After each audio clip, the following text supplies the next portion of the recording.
Here are some bits of information for your startup related to intellectual property. You are going to enter to the world of business. You'll be having a business name, and it may be a product with an innovative design, maybe a service. Whichever it may be, you should protect it, right? And it's equally important to prevent your business from any kind of future problems. So, what you should take care of? First step you should follow is carry out clearance searches. Second, check if a domain is available, domain name is available. Third, register your trade name, brand and logo. Fourth, identify other types of IP assets you may have. Fifth, keep information confidential.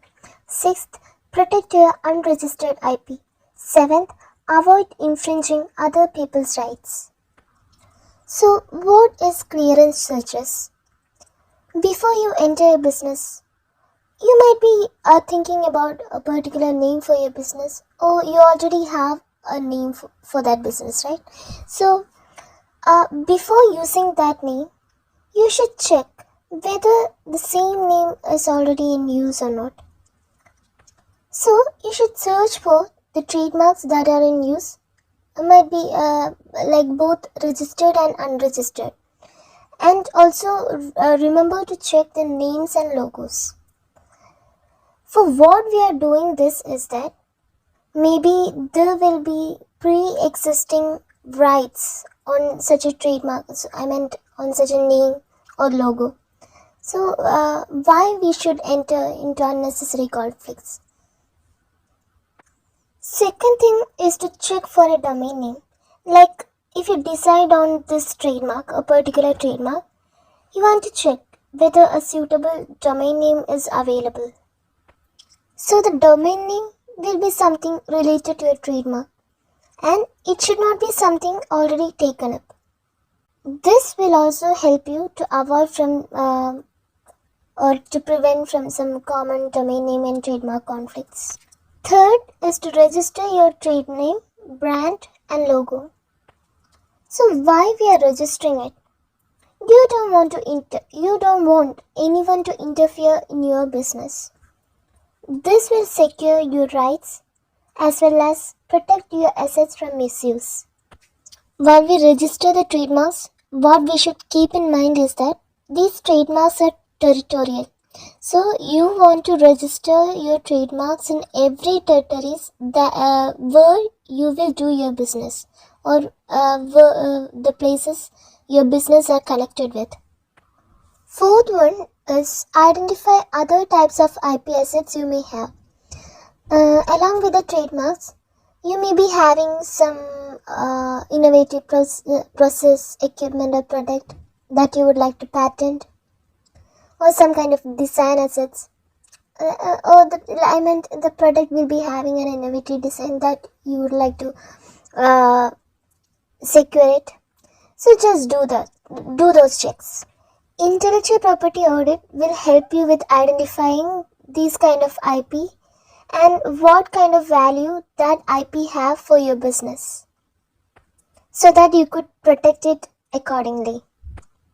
Fifth one, keep your information confidential.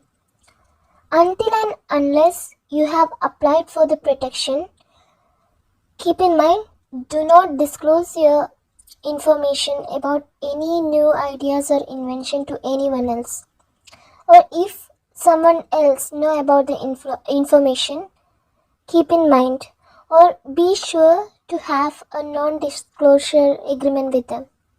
Or you can use any different ways you are aware of to secure this confidential information.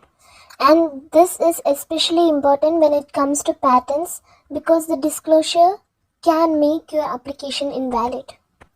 Sixth one is protect your unregistered IP. So you may be aware that some rights will arise automatically. You don't need to apply for its protection. For example, copyright, unregistered design rights and all.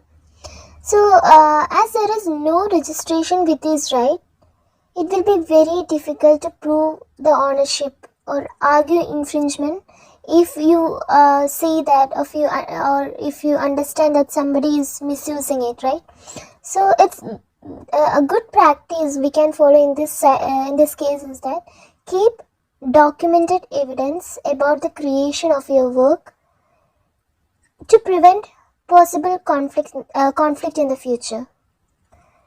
And seventh one is avoid infringing other people's rights. You are protecting your rights.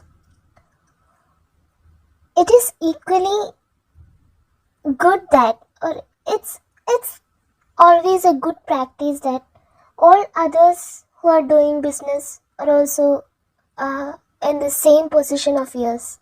So while using the IP rights of other persons, make sure that you seek necessary permission from them in advance. You can either license the rights or buy them outright, but take care not to infringe other people's rights, since this can lead to reputational damage, legal action, as well as potential fines and penalties. So keep these all in your mind before starting a startup. Of course, there are many other important things alongside. Keep this in consideration. Thank you.